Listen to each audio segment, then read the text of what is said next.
I do not say this to anyone, but that night, as the tropical storm hammered against the windshield of my dead electric car at a deserted Miami charging station, I collapsed over the steering wheel and sobbed. Not because I was terrified of the dark, but because after calculating my net worth down to the exact cent, I realized I did not even have 50 cents left to pay a highway toll, let alone stop the financial avalanche about to crush my life. My name is Mackenzie Ortiz. Most people call me Kenzie. At 23 years old, if you looked at me from the outside, I was living the absolute American dream. I wore the crisp, dark navy uniform of a junior commercial pilot for a regional airline operating out of Miami, Florida. I spent my days flying dual turboprop commuter planes above the turquoise waters of the Atlantic, navigating complex flight paths, executing rigorous pre-flight checklists, and handling multi-million-dollar aviation machinery with steady hands. But the moment my boots touched the tarmac, my reality shifted into a living nightmare. To achieve that seat in the cockpit, I had accumulated an $85,000 in student loans. To drive between 3 different regional airports across South Florida just to pick up extra flight hours, I had to take on an $18,000 auto loan for a used electric vehicle. Every single dollar of my meager junior pilot salary was consumed by debt servicing, aviation fuel costs, and the punishing cost of living in Miami. My cash flow was practically negative. I had zero liquidity, zero cash reserves, and no emergency fund whatsoever. To survive, I relied on my sharp mathematical mind. Beside my aviation career, I had developed a highly specialized side hustle in life settlement investing. I spent my late nights studying the secondary insurance market, analyzing life expectancy tables, court filings, and policy structures to purchase fractional shares of transferred life insurance policies at a discount, waiting for them to mature to yield a predictable future cash flow. I understood complex math. I understood system architecture. I understood risk margins in the air.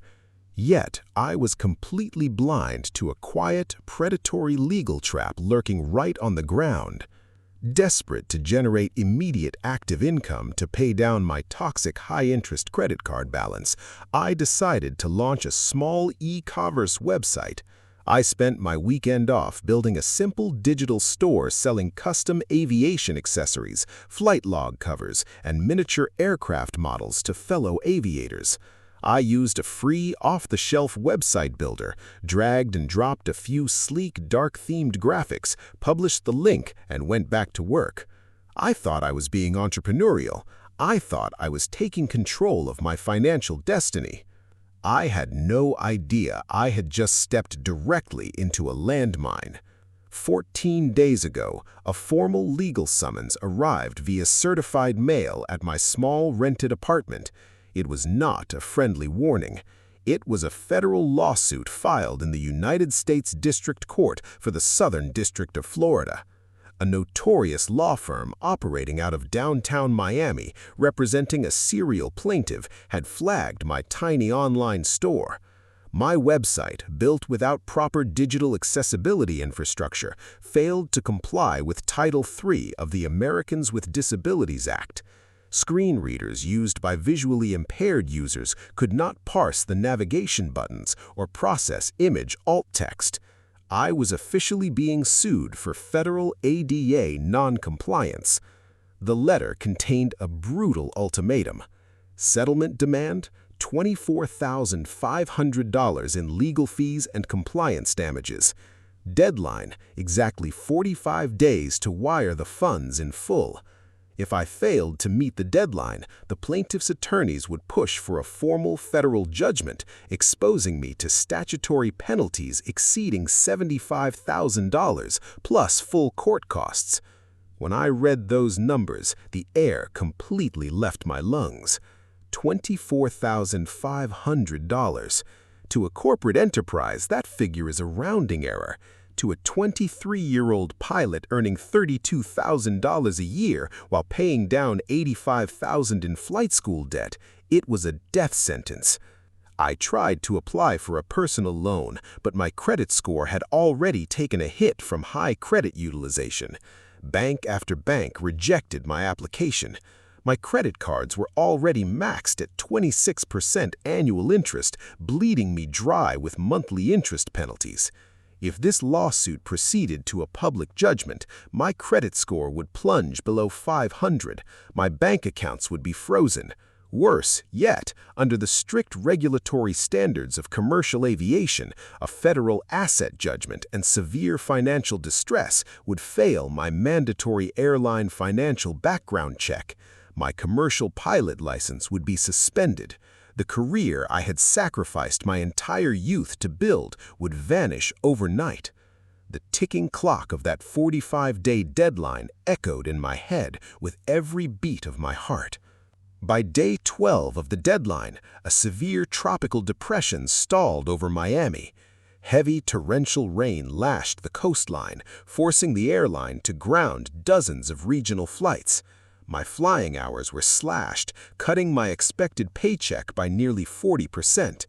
Inflation was driving the price of basic groceries through the roof, and every time I opened my mailbox, another formal collection notice or legal letter was waiting for me.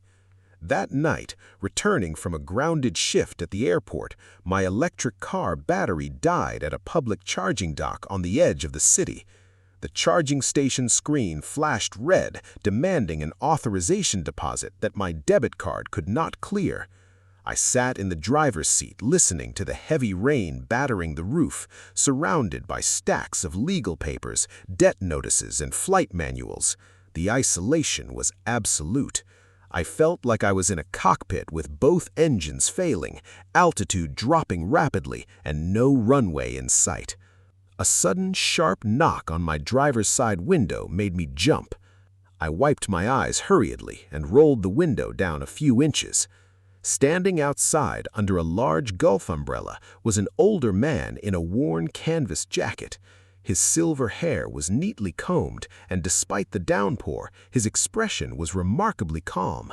It was Dr. Vance, a 67-year-old retired AI engineer and computer science veteran who was charging his vintage electric car at the adjacent station. He did not offer pity, he simply asked if I needed a jump start or a charger authorization code. Seeing my distress and the mountain of legal papers spread across my passenger seat, he gently offered to buy me a hot cup of black coffee from the 24-hour diner across the street while our vehicles charged. Inside the brightly lit, quiet diner, I found myself opening up. I didn't intend to spill my life story to a stranger, but the sheer weight of the secrets I had been keeping from my family, my colleagues, and my airline peers finally broke through my pride. I showed him the federal ADA lawsuit summons, the legal demand for $24,500, and the impossibility of my 45-day deadline. Dr. Vance listened silently, sipping his coffee. He did not look at the legal threat first. Instead, his eyes fixed on my open leather notebook resting on the table. In it, I had meticulously sketched out flight instrument panel layouts alongside complex mathematical rate of return flowcharts for my life settlement investing portfolio. Every line was drawn with mathematical precision, maximum visual hierarchy, and flawless spatial proportion. He leaned forward, tapping his finger on my sketches. He told me that my fundamental mistake was trying to fight a high-value financial war using low-value physical labor strategies. I was trying to sell physical trinkets with high overhead costs, shipping delays, and massive legal vulnerabilities. He pointed out that my background as a commercial pilot gave me a rare, highly disciplined skill set, an instinct for high-contrast visual hierarchy, strict protocol execution, and system architecture. Then, Dr. Vance revealed something that sounded almost absurd in its simplicity. He told me that tech companies, healthcare platforms, and financial institutions across North America were currently terrified of ADA lawsuits. Thousands of corporate websites were being hit with identical legal demands every single month because their user interfaces lacked accessible typography and high-contrast digital assets. Software developers were desperately searching for pre-certified, fully accessible UI assets, custom vector icons, and high-contrast digital fonts to protect their platforms from multi-million-dollar litigation. He looked me straight in the eyes and said that instead of trading my time for scraps, I needed to package my spatial precision into high-margin commercial digital assets. Dr. Vance pulled a sleek silver USB drive from his pocket and laid it quietly on the table between us. He explained that inside that drive was a specialized algorithm framework he had designed years ago to test character readability and screen reader parsing protocols, along with a list of 100 mid-sized corporate firms in the tech and medical sectors that were currently scrambling to update their digital interfaces. He told me that if I applied my pilot checklist discipline to design a suite of mathematically verified, fully accessible typography fonts and UI vector sets, I could license those assets directly to those platforms. I looked at the small metal drive, deeply skeptical. To my exhausted brain, selling digital fonts and icon sets sounded like a trivial hobby, a children's game that could never bridge a massive gap of $24,500 in a matter of weeks. The debt collector phone calls were relentless, and the legal clock was ticking down with brutal efficiency. Overwhelmed by anxiety, I took the USB drive, tossed it into the bottom of my flight bag beneath my headset and navigation charts, and completely ignored it for 12 days. During those 12 days, the pressure turned suffocating. The opposing law firms sent a formal notice of intent to enter a default motion. The lead attorney called my cell phone directly, his voice dripping with condescension, suggesting that a young regional pilot like me should simply file for Chapter 7 personal bankruptcy to cut my losses, oblivious to the fact that bankruptcy meant an immediate suspension of my flying license and the death of my career. On the 18th night after my meeting with Dr. Vance, isolated in my apartment while a thunderstorm rattled the window panes, I reached the absolute limit of my endurance. I pulled the silver USB drive out of my bag, plugged it into my laptop, and decided to execute the plan with the exact same cold rigor I used when conducting an emergency engine-out procedure in the simulator. I did not draw art, I built a functional financial tool. Using the algorithmic parsing script from the drive, I designed a suite of high-contrast, accessible fonts specifically calibrated for screen readers used by low-vision users, alongside a comprehensive library of UI and UX digital icons, standardizing financial and medical interfaces. I named the collection the Horizon Accessible System. However, my panic led to a disastrous mistake. Eager to see immediate cash, I rushed to upload the asset suite onto a low-tier digital marketplace without reading their fine print. I set the pricing incorrectly, misconfigured the licensing terms from commercial to personal, and exposed the assets to a platform that charged a predatory 50% transaction fee. Within 48 hours, I lost over $1,200 in potential enterprise licensing revenue, received a wave of customer confusion regarding usage rights, and nearly ruined the commercial value of my work.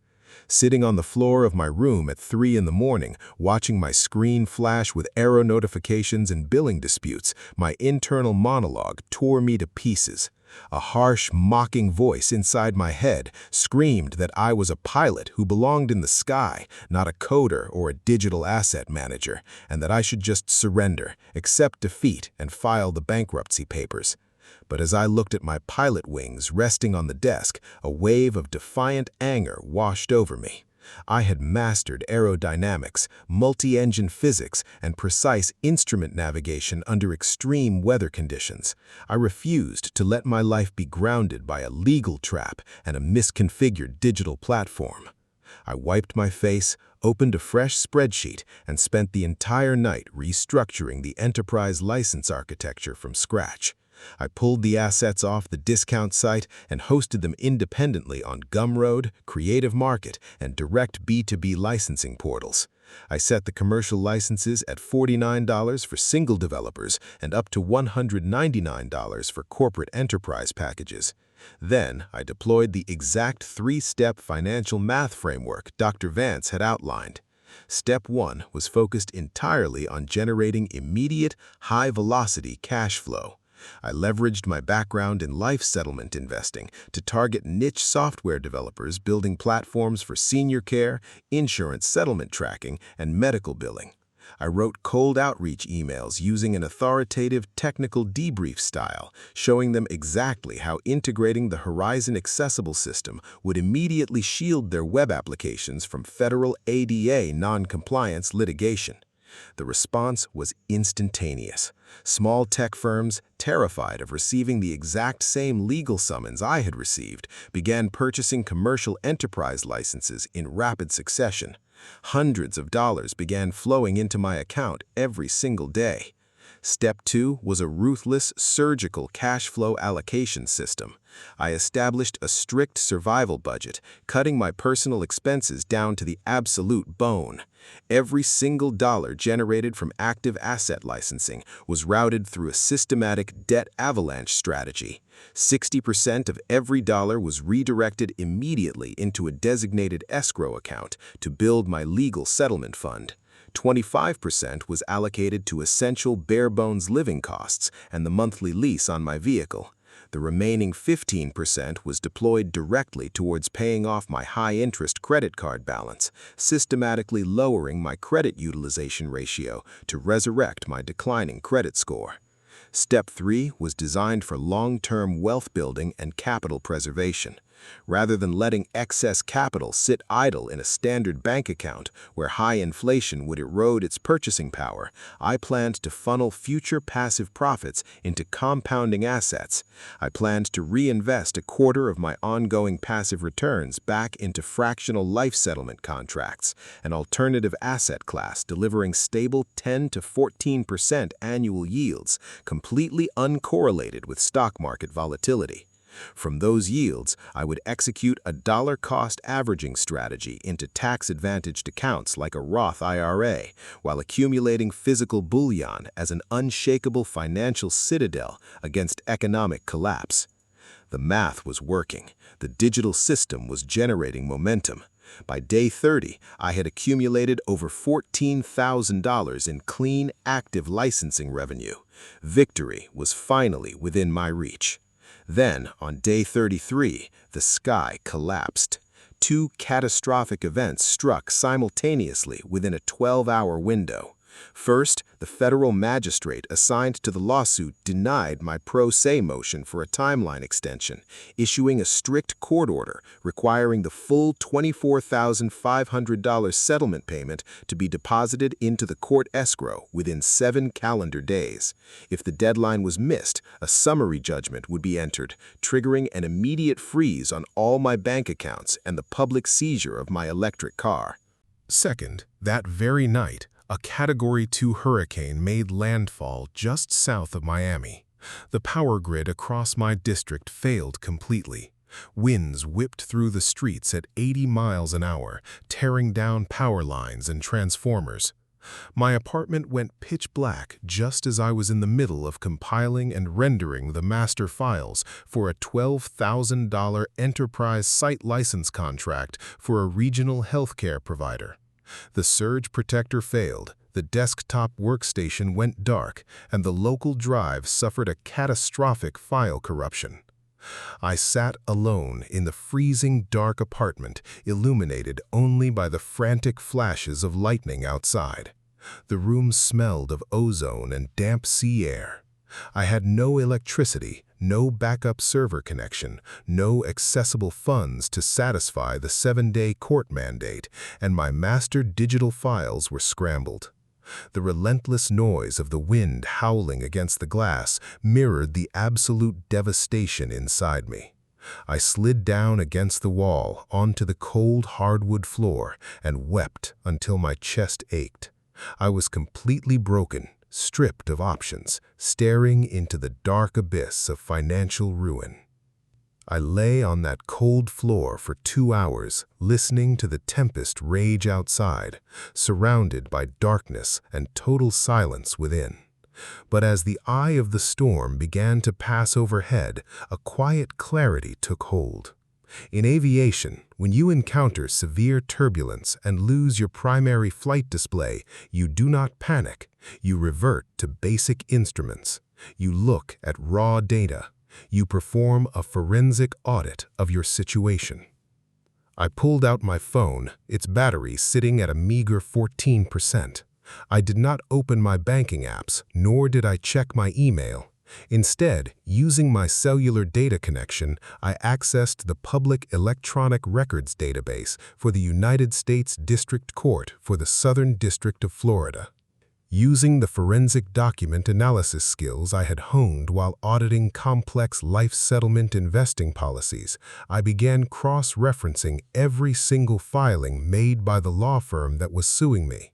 I sat cross-legged on the floor, my phone screen casting a pale blue light across my face, and ran a comprehensive audit on the primary plaintiff named in my lawsuit. What I uncovered over the next 3 hours was a shocking, systematic fraud. The plaintiff listed as the injured plaintiff in my case, a man who had supposedly suffered civil rights discrimination while attempting to browse my tiny store, was listed as the sole plaintiff in over 420 nearly identical ADA lawsuits filed across 5 different state counties within a single 6-month period. I dug deeper into the public corporate registry filings. I tracked the chain of custody of the legal fee retainers and settlement assignments. The named plaintiff was not an aggrieved consumer at all. He was a shell plaintiff, an elderly individual whose identity had been co-opted under an illegal retainer assignment agreement.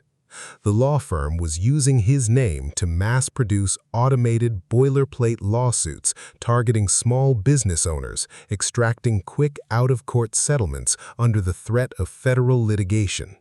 This was not legitimate civil rights advocacy. It was an organized commercial extortion racket operating in direct violation of Florida state racketeering laws and federal civil procedure standards.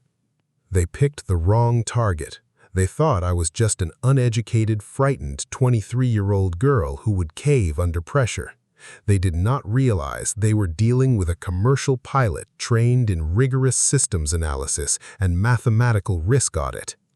At 8 o'clock the following morning, while the storm damage was still being cleared from the streets of Miami, I walked into the high-rise office of the opposing lead attorney. I wore my full pilot uniform, my dark navy jacket, my polished golden wings pinned to my chest, and my flight bag over my shoulder. My eyes were red from sleep deprivation, but my posture was rigid, unflinching, and absolute. I did not hire a lawyer. I did not raise my voice. I did not ask for mercy. I walked into the partner's glass-walled corner office, sat down at his mahogany conference table, and opened a thick manila folder.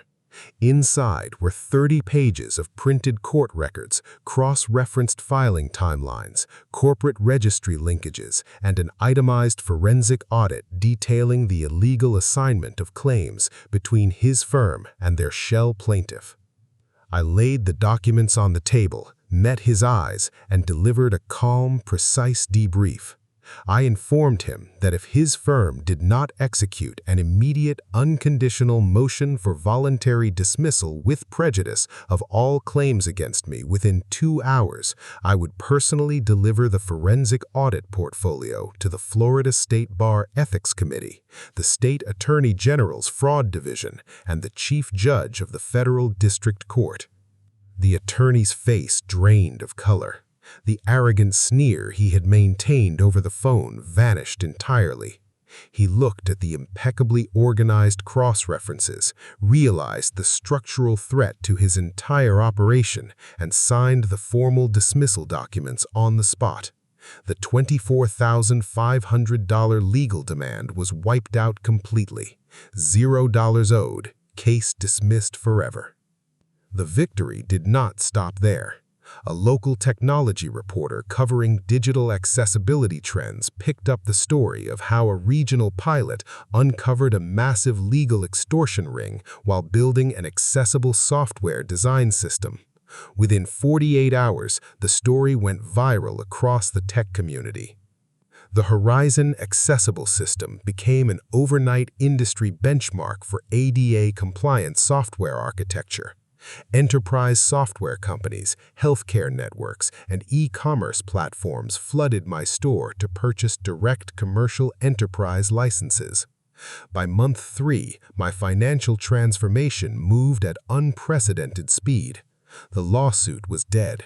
I used the proceeds from my booming digital asset business to completely erase my $8,000 high-interest credit card debt.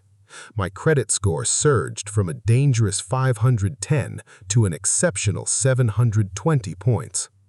By month 6, I had built a liquid emergency fund of $10,000 fully secured in a high-yield savings account. My digital asset store was generating $4,800 every single month in pure high-margin passive income, requiring less than 2 hours of maintenance per week. 1 year later, my total net worth stood at $52,000. I paid off my auto loan in full, eliminated 40% of my flight school student debt, and was officially promoted to first officer on regional jet routes. My asset allocation is now an unshakable financial citadel. My wealth is anchored by active life settlement investment contracts yielding consistent double-digit returns, a Roth IRA account holding $22,000 in broad market index funds, and a private reserve of $15,000 in physical gold bullion stored securely in a bank vault as an ultimate inflation hedge against market volatility.